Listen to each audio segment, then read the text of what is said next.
One of the non-obvious areas for data protection is cloud. My name is Marcin Kubacki, I'm Chief Software Architect at Storware, and today I'm going to talk about OpenStack. I'll start with a brief introduction to the OpenStack itself, because when you think about the OpenStack and cloud in general, you have to be aware that it is a large pool of compute, storage and networking, and you usually work with it in a slightly different way than with regular virtualization platforms. So it's not instance-centric. Rather, it is more about joining together pieces of the instance, like separately storage, networking, and this is handled mostly by separate services. And the same happens in the OpenStack, but and let's say in the other public cloud providers, where you define these separate configuration items in by using different services. So the same is with the OpenStack. Another concept which is quite common for the cloud environments is that you usually deploy instances using standardized images. The idea is that you only apply changes to the images, not to the instance, and all of your instances, they just connect to some data volumes, where this is the persistence layer, and whenever you need to repair something, you actually can spin up a new instance without actually without any backup actually that is required in such scenario, right? Well, that's quite common approach, but not always is the case. And that's, well, whilst that theory, in practice you may just want to have a complete snapshot, which is not backup, and later export this snapshot to have a proper backup using some kind of third-party software. As you see in this slide, OpenStack services, there are lots of interactions between the services, like creating volumes for the instances in a separate service, authentication, which is a centralized service as well, orchestration, some kind of templates that are available. And if you go even more into the details, and then you see that all of those services actually consist of multiple physical representations for the separate service, for APIs, for Nova, separate databases, and so on. So OpenStack is quite complex project. We can call it actually a project of projects, because currently it's 30-something services. In 2021 there were 39 different services in the OpenStack available. Some of them have been already deprecated, but in general you have to be aware that you only need a subset of these for instance protection. There are some prepackaged OpenStack distributions. Some of them will come from Ubuntu, from the, let's say, maybe Fujitsu not, but Red Hat is a bit more commonly known. Huawei also has their own distributions. Cool thing about it is that in general they at least follow some kind of standard. So if we think about data protection, third parties should be able to talk to those different flavors of OpenStack packages, but obviously there can be some differences. So you have to be aware that some vendors, they tend to customize OpenStack in specific ways, or you may also, even for larger deployments, want to customize your OpenStack instance. So that can be a tricky part whenever you think about data protection. Whenever we talk about management, there is a standard Horizon project. Horizon is a dashboard for the OpenStack. Actually, Skyline is gaining more and more popularity recently, in recent days. But the key aspect for the OpenStack is multi-tenancy. So we want to have data protection cover also this multi-tenancy in some way. Like, for instance, the end users having their own backups management inside such Horizon view. For the OpenStack, majority of administrators use command line interface. It's also great for automation. So here is the example how we can actually create a single instance using the command line. Then another aspect we think about is storage. Well, for the virtualization, usually you have some kind of virtualization platform which supports specific, well, certain types of storage available. And that's the example taken from the Red Hat OpenStack, for instance. We have LVM and iSCSI volumes that can be used to create volumes. Then we can have option with Ceph storage, which is still a raw volume RBD device connected, and this volume is attached to the running instance. Then we have NFS, which usually consists of some kind of QCOW2/raw files shared across NFS file system across multiple hosts. Or you may want to use some vendor-specific storage with some disk arrays, for instance. The most scalable solutions use Ceph. That's a great option for large-scale deployment, and it offers also many sophisticated mechanisms. So Ceph can also be used as the object storage for the, let's say, glance service, not only for Cinder if you would like to. Ceph also provides scalable file system through CephFS if you need to. So it's a great option used for many deployments, and it also offers few things required for data protection perspective, especially in this case change block tracking or some kind of change block tracking mechanism, which is not present in the other storage architecture. So that's why I put here Ceph architecture and a few words about Ceph itself, why it's so great to use in the OpenStack environments. So in general, Ceph is a distributed object storage. There is a librados library with some bindings for different languages, which you can easily use to talk to Ceph if you need to from other languages. And on top of that, there are free key services. So RBD is the one that is used for block devices. There is Rados Gateway, RGW, which is used for S3 and Swift compatible. It hosts S3 and Swift compatible endpoints, so you can use it as the object storage. And then you have SFFS, which is a scale-out file system, POSIX compliant. It's also great if you would like to use it in your instances. From the instance level protection, we are going to talk about RBD mostly. Now, you can obviously talk to the OpenStack Cinder APIs, and Cinder will talk to the Ceph. So from the basic data protection point of view, you may not even notice the presence of the Ceph.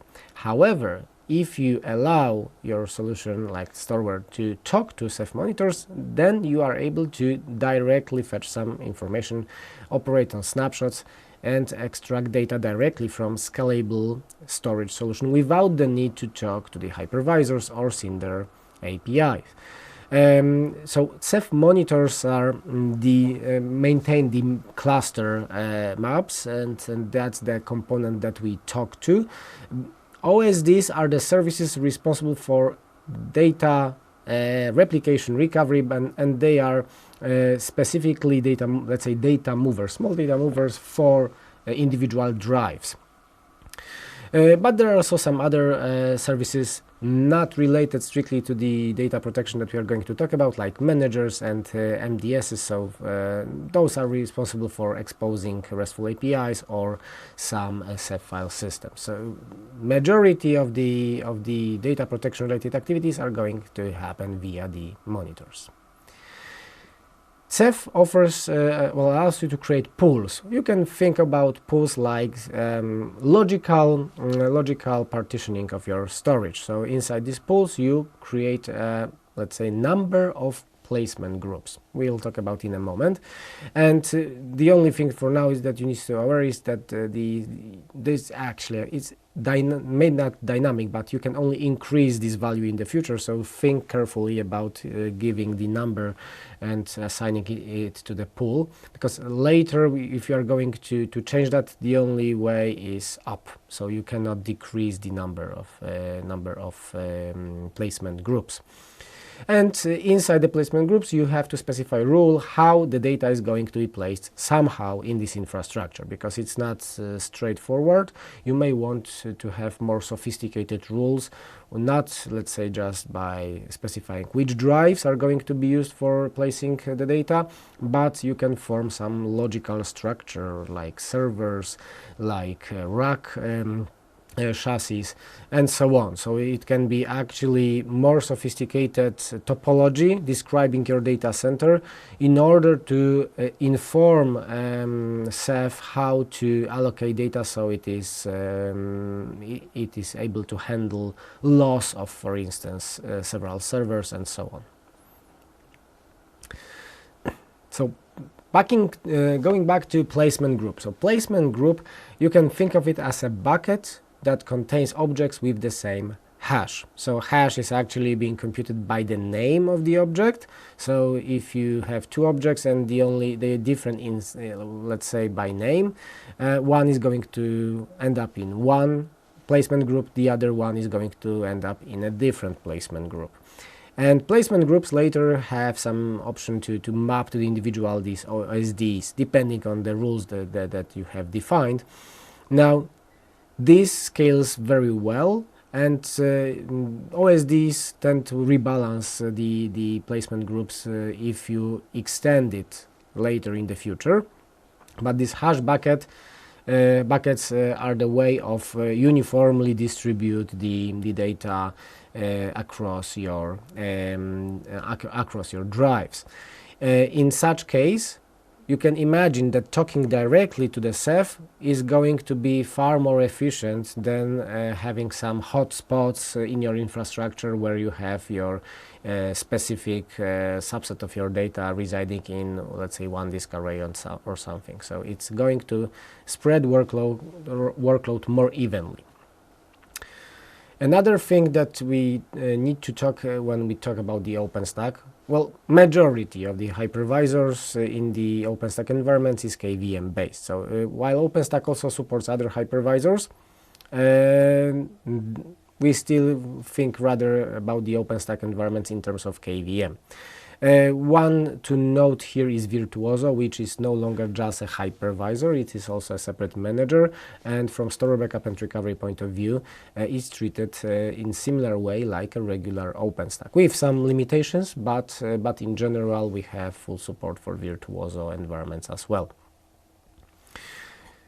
For the OpenStack, as far as the OpenStack storage is concerned, so if you are going to talk through Cinder, because that's one of the strategies, you actually are pretty much quite transparent in terms of the storage. Ceph offers additional capabilities. But we also have option to talk directly to hypervisors to actually, let's say, work with qcow/row files on the hypervisor level without the need to utilize Cinder APIs. That's going to be explained in a moment. When we need to fetch VM metadata, usually actually we need to grab metadata directly from the OpenStack services. However, if you would like to support the Nova volumes, Nova volume is a strictly concept on the hypervisor. You cannot just back up Nova volume out using, let's say, Cinder APIs or Nova APIs. That's why you have to go directly to the hypervisor and fetch the additional metadata from the libvirt. So that's also possible with Storware. One thing to note, there is built-in mechanism for backup, for volume backup in the OpenStack, very basic one. Some time ago there was also a freezer, which was a dedicated service for, let's say, file-based backup, but it's no longer there. It's going to be deprecated soon. Nevertheless, OpenStack volume backup create allows you to have a quick export of the volume to some external storage. Remember that it is a very basic mechanism. It doesn't allow you to create any more advanced policies and do something with this backup later and configure, let's say, it on the instance level, where you could see this is my instance with this and this volume, and I want to backup protect instance as the whole. So that's not doable using this mechanism. Now let's talk about the Disk attachment backup strategy, one of two major strategies that are available in the Storware Backup and Recovery. You install node data mover inside the OpenStack cluster, so availability zone, let's call it like that. The idea is that within this availability zone we are able to create snapshots, volumes from these snapshots, and attach them to the proxy VM, that's how we call it. Node is able to read data directly, optionally read only changed blocks, and then it's able to transfer it somewhere else. Now there are few things to consider in here. So first of all, we read data directly from the storage because technically we have the same volume attached directly to our instance. We also have option to exclude drives. Incremental backups can be done in two ways. So first of all, when it's Ceph used, that's the most efficient way, we can directly query Ceph for snapshot difference between the current snapshot and the previous one, and we will have a list of changed blocks. So this is the fastest way to get the list of these changed blocks, and we can read just these blocks without the need to scan for anything. However, if it's not doable to give access to the Ceph monitors, then we are able also to use generic incremental. It's a full scan process, however it is going to export only the blocks which no longer have the same checksum, so it's going to check, it needs to read whole data in such case. Scalability by adding nodes, so if you have a larger environment you add more nodes and each one of them is going to cover its own, let's say, cluster. However, there is option for more granularity, and you can actually deploy more nodes inside the same cluster and specify, let's say, which node is going to protect instances residing on which hypervisor. The variant with Ceph, notice here that data is not going to be exported via from the Ceph. We only fetch information for the changed blocks. That's the key important factor in this case. When we are using disk attachment, it's always disk crash consistent snapshot. So there is currently it's going to be snapshot on the Cinder level. And if you need some further consistency, you can either use pre-post snapshot command execution. Well, actually that's currently the only choice for having option to quiesce your database or application, because the other options like using Nova snapshots are not supported yet. Then we export metadata from the API. We talk about disk attachment, so there is no need to talk to the hypervisors at this point. We create volumes, attach data to the proxy VM, and read the data directly from the proxy VM. And as I mentioned before, depending if you are using generic incremental or Ceph RBD, there is going to be slightly different way of reading the changes. Okay, so once we have the if we need to download the image itself, because there's also a separate option, we can do it, and it's used for the later for the recovery. If you want to have during the recovery clean operating system spawned by your image from your image, instead of the have any changes inside your boot volume. So that's the decision that you have to make, because later during the recovery you may expect that when you restore 20 instances, they will reuse some image in your secondary OpenStack, for instance, or maybe they will have separate volumes created with their own separate data. So that's up to you, you have to decide in this case. That's a general graph how the overall process works for the backup process. The restore actually is quite similar. Instead of having the data inside the volume, we need to create an empty one, and the empty volume needs to be filled with the data that we have fetched from our backup destination. When we need to restore the instance, we have to decide if the image is going to be uploaded In this case, if we have a raw volume, we will have to upload it as the image volume inside your glance.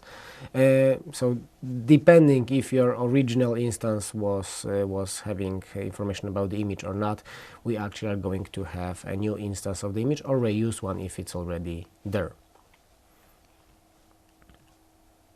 And high-level picture how the overall process works. So notice here that vProtect node actually is the component that does the majority actions, and notice also that node is the component that talks to your OpenStack itself. So no communication happens from the server to your infrastructure. The other strategy is called SSH backup strategy. It's not always that you actually transfer data via the SSH, especially if you are using Ceph, but we need to talk over SSH to the hypervisors and fetch additional details. One very well, actually there are two advantages of this strategy. One is that it supports Nova volumes. It can be sometimes essential for some customers where end users, unfortunately, they store data in the Nova volumes, and it needs to be protected. The other advantage is that we can talk directly to the monitors when doing backups. So data is being exported from Ceph, so we don't face any issues with the quotas, and it is also quite efficient way of transferring data because Ceph gives us data fastest as possible. Okay, so if it's the fast network connectivity, that's actually one of the quickest way of transferring data from Ceph. Again, if you need to have more nodes, it's also doable, so the same process applies, but there is no need to install anything inside the OpenStack. It can be installed outside. Ceph variant, as I mentioned, also can be used in this case. So for QCOW2, you would transfer data over SSH directly from the host. In Ceph variant, we would create snapshots and export data directly from the Ceph itself.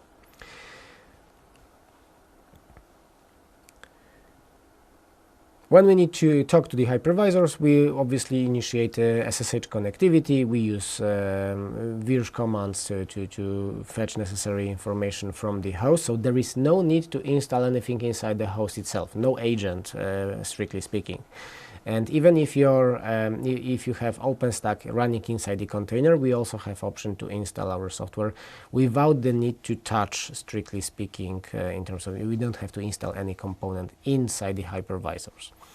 RBD snapshots is used for the Ceph, and separate call is being done when we create snapshots for each storage backend. So if you have a mixture like QCOW2 and Ceph, then you will have two separate points in time technically as a part of this snapshot. So there is no consistency group formed in this case. If you have QCOW2 files, those are going to be exported over SSH. Ceph RBD is going to be exported directly from Ceph using the RBD. And metadata is going to be a mixture because we need also information that comes from the OpenStack instance, but in general we need to grab the same metadata for both scenarios when we need later to recreate such instance. So we need to talk to your Nova, Cinder, Glance, Neutron, and so on to fetch all of the details about the security groups, about the networking, and so on. Last snapshot is going to be kept on the hypervisor if it's QCOW2, or let's say Ceph also is going to keep last snapshot for future incremental backups. Storware Backup and Recovery is quite generic in terms of the nomenclature. It's hypervisor agnostic, so we have to map few concepts in the OpenStack to what we have in the Storware's user interface. So hypervisor manager actually corresponds to OpenStack keystone, which underneath is able to provide us endpoints to appropriate services. So you don't provide endpoints manually, you just specify if you're going to use internal endpoints, public ones, and so on. Hypervisor is hypervisor. Hypervisor cluster is actually corresponds to availability zone. Hypervisor storage in this case is mapped to volume type. It's quite important for the OpenStack, strictly speaking, because in the volume type you can optionally map it to our storage provider, and this solves the issue if you have multiple Ceph configurations for multiple volume types. So if you have such scenario, you can define multiple storage provider and even not use them in terms of the backup, strictly speaking, but just to define the credentials and give us access to the monitors. And when we create the backups, we are going to talk to the different Ceph clusters if it's needed. We also scan for projects. So project is also a project in the Storware Backup and Recovery.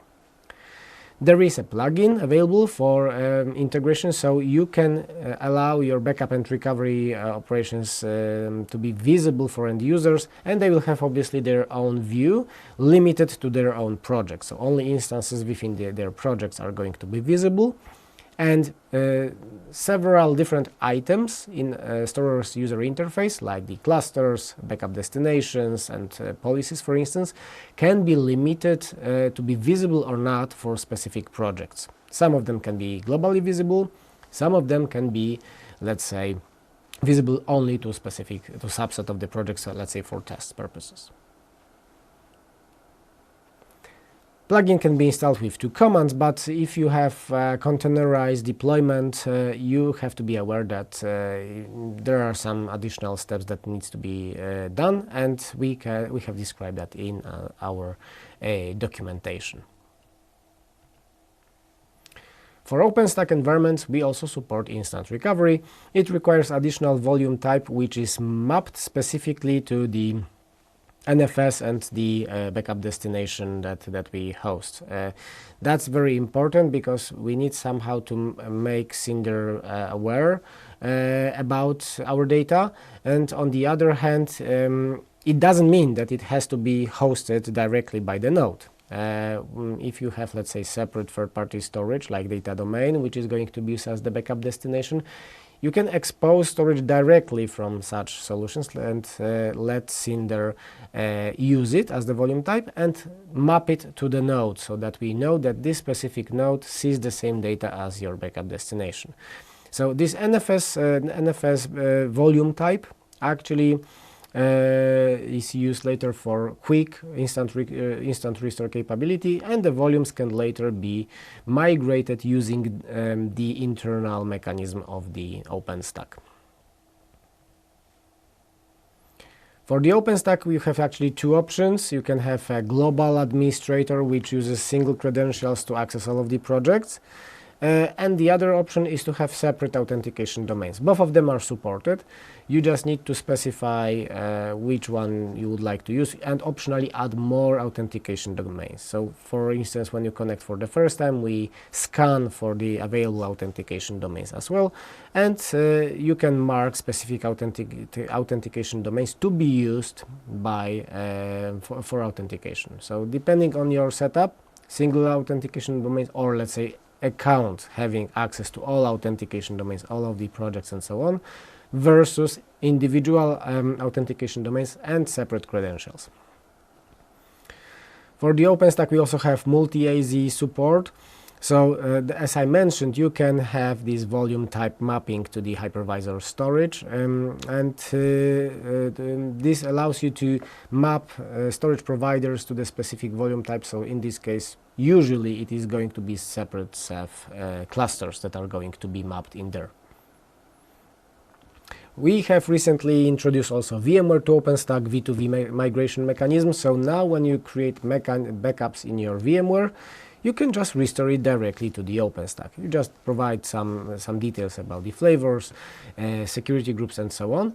But in general, the process is able to automatically migrate your virtual machines from the VMware to the OpenStack. There are some limitations, specifically TPM usage or encrypted system drives. For the multi-boot, we assume that the first option is the one that is correct. So if you have such systems, then we would assume that the first system is going to be booted without giving you the choice in such scenario. And Windows virtual machines, they need to be powered down before the backup is being taken. That's the thing for the important from the consistency point of view. Virtuoso and OpenStack are quite similar in terms of the APIs. There are some limitations, specifically that Virtuoso doesn't support Nova volumes, but in general, if you're using disk attachment, you should be able to pretty easy migrate between Virtuoso and OpenStack environments using the backup and restore capability. Quotas not only relate to the OpenStack, we also have backup quotas, specifically when you actually give end users option to use Horizon plugin and do their own backups. So with backup quotas, you can configure limitations for number of backups within specific time window. Both soft and hard limits you are able to assign. And hard limit prevents backup from running, so soft limit just sends notifications to the specific, let's say, administrative groups. Notice that there are some, quite significant number of different settings in here that you can specify what is actually being limited. Then you assign these backup quotas to projects, so only backups within the specific projects are going to have these quotas enabled. That's the theory. Now let's do the live demo. Let's start by logging into the Storware Backups and Recovery. This is my dashboard. I have general statistics, and in this demo I'm going to focus more specifically about the OpenStack related features, not general process in the backup and recovery. So my virtualization provider is here. This is the URL for Keystone, and when you create OpenStack, notice, and when you click create, you just specify now OpenStack. And here is the place where you define node configuration, so a group of nodes handling OpenStack hypervisor in general.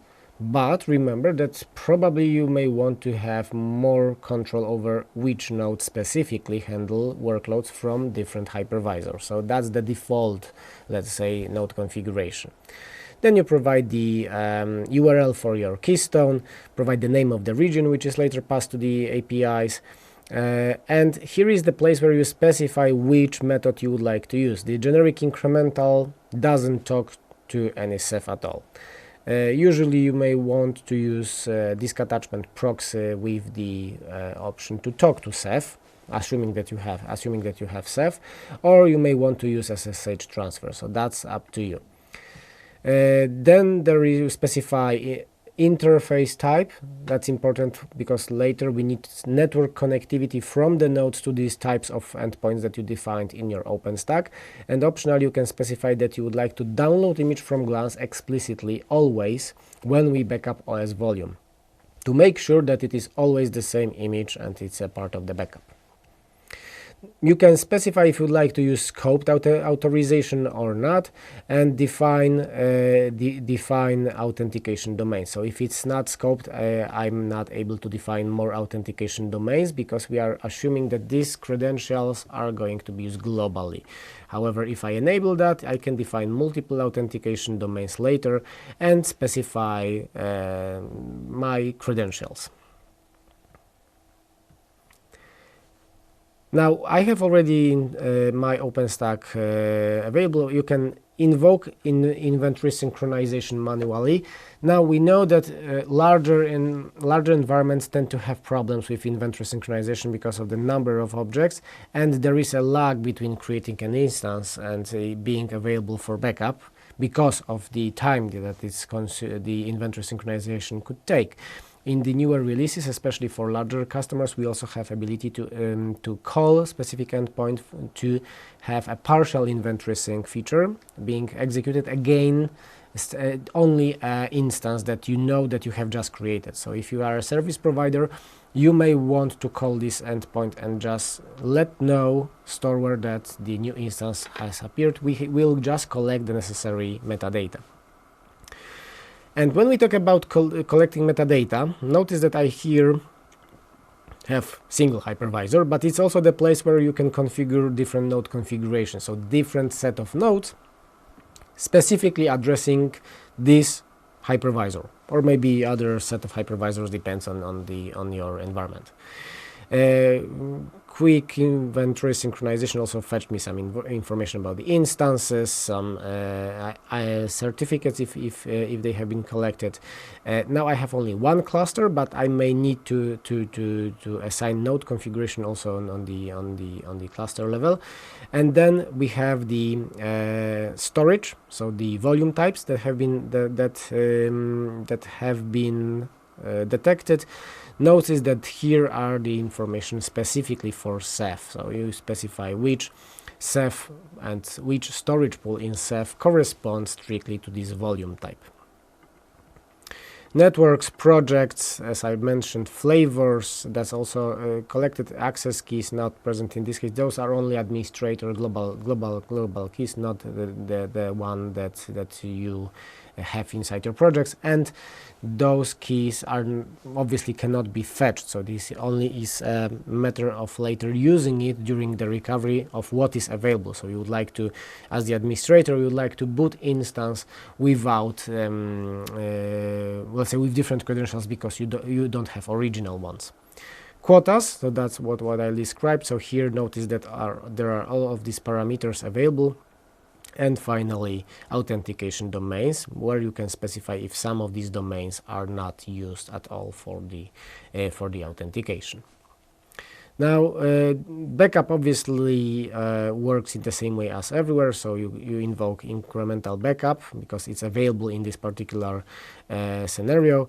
And this is going to create a new backup based on the snapshots that are available in the OpenStack environment. Now, for the OpenStack, we have also file level recovery. You can mount optionally backups, and notice here that mounted backups later we are going to reside in the mounted backups tab. So I have executed another task. Backup has started already. Mount is going to happen in a moment. From the mount perspective, there are a few things to note in here. We support direct automatic, let's say, file level restore, so it mounts the structure of the original single root file systems with all of the home directories and so on, assuming that they have been defined in the FS tab correctly. And you are actually have this feeling, so you have this feeling of browsing through a single root within the file system. Then you have the option to separately mount individual file systems, and maybe some of them are not used at all. So maybe you just are focused only on mounting the data volume, which has the data for your database, and browse through files in there. And you can also specify to share drives over iSCSI, especially important if you have, let's say, Windows guests inside your OpenStack environment, and mounting file systems would actually not give you the Windows level permissions. So in such scenario, you can share drives over iSCSI and mount it later directly inside the Windows virtual machine or some other operating system, some other place where you are able to directly read data and copy data there using Windows, in this case, not Linux.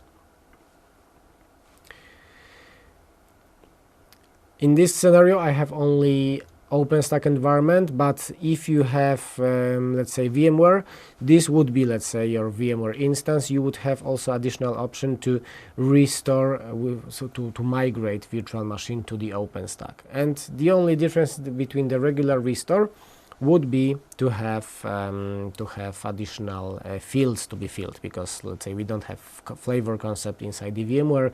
We need to also specify to which security groups should be connected to, and so on. However, in general, data would be migrated for you. However, for the OpenStack, we have option also to run instant restore, and difference between the regular restore would only be if you would like to migrate the storage or not. So let's maybe start with regular restore. Restore in general allows you to specify which environment, which project, availability zone, and what's the name optionally of the restored instance. You need to specify which volume types are going to be used. Then map networking. Optional, you can specify also MAC address. This MAC address would allow you to, let's say, to bind to the same port that your instance previously had. So it can be quite important in terms later of the networking configuration, where you have already allowed traffic for specific MAC addresses. And in advanced tab, you optionally may specify flavor or use different access key. There is also option to override image ID. Especially useful if you have, let's say, lost your primary environment. You know that in the second environment you have your, let's say, Linux image, well, the same Linux image already imported, but unfortunately is going to have different ID. And the idea here is to provide this ID, to use it later to boot instance from this new image. So that's also an option for some cases where you have this disaster recovery. And then later, summary. So let's invoke restore. In the meantime, notice that I have my backup successfully completed and mount already available. So in the mounted backups, I have my details and I can browse and restore individual file systems. I can select and download them directly from browser or invoke remote upload over SSH.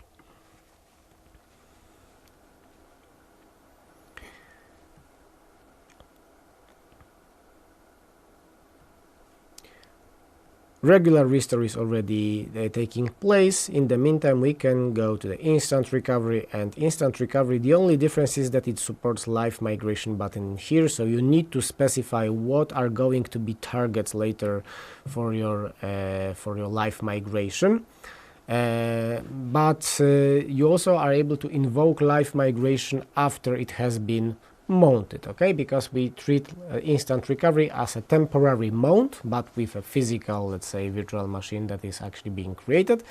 And once you have played with it, you are sure that it is the one that you like, then you are able to invoke actual migration process, and that's the mechanism on the OpenStack. Okay, so the important thing is that we only invoke this process and the rest needs to be available in the OpenStack. There are some limitations in OpenStack in terms of migration, so be aware that we depend on this mechanism to properly work.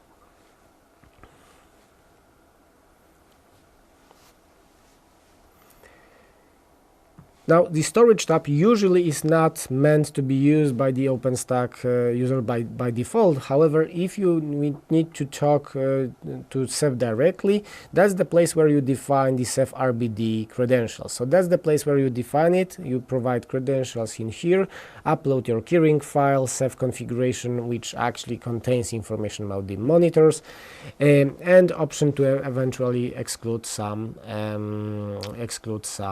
storage pools. So you could technically backup your Ceph volumes directly from here. So if you need to, that's another option to protect your Ceph in general, maybe image repository if you would like to.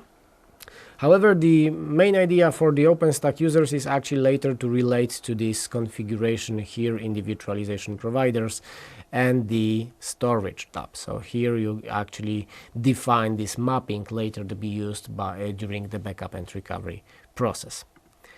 My restore already has completed.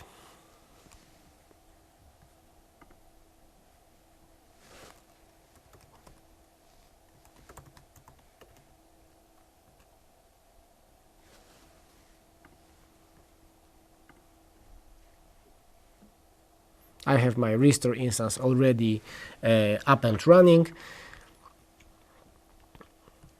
And notice that by default we don't see any option, let's say, to talk directly from this interface to the OpenStack instances and to initiate backup process. However, here I have another OpenStack environment where I have this backup and recovery plugin installed. Notice that by default,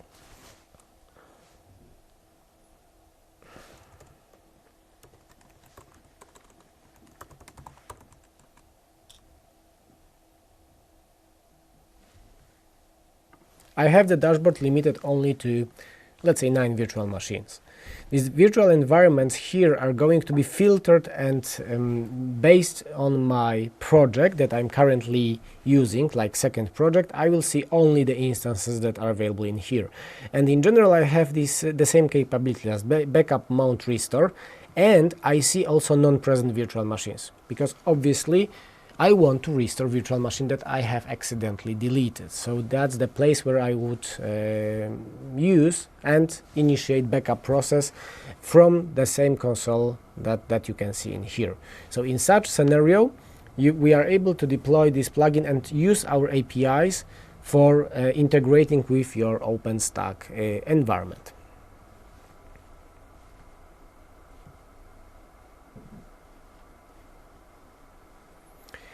Now, when we talk about the Virtuoso and migration between these two, the process of restore actually would be the same. So it would be restore to virtualization provider, and you would see the same screens as for the OpenStack. Those two are quite compatible. So between these two, you can easily migrate VMs, but actually it's a plain restore without any additional V2V migration. So only the VMware and OpenStack would require you to choose the migrate button.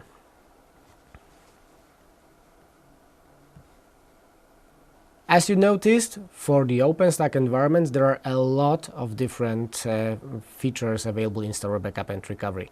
We have covered both full incremental backups, restore to the same virtualization manager, but you also have ability to migrate to Virtuoso, for instance. You can migrate virtual machines from VMware to OpenStack environment. During the recovery, you are able to also use the file-level recovery feature, share drives over iSCSI, and you have wide range of different options how we can actually perceive your cluster in terms of the configured Ceph clusters, let's say authentication domains, and all of that can be controlled via a single pane of glass using Storware Backup and Recovery. Thank you for watching and stay tuned for the other videos.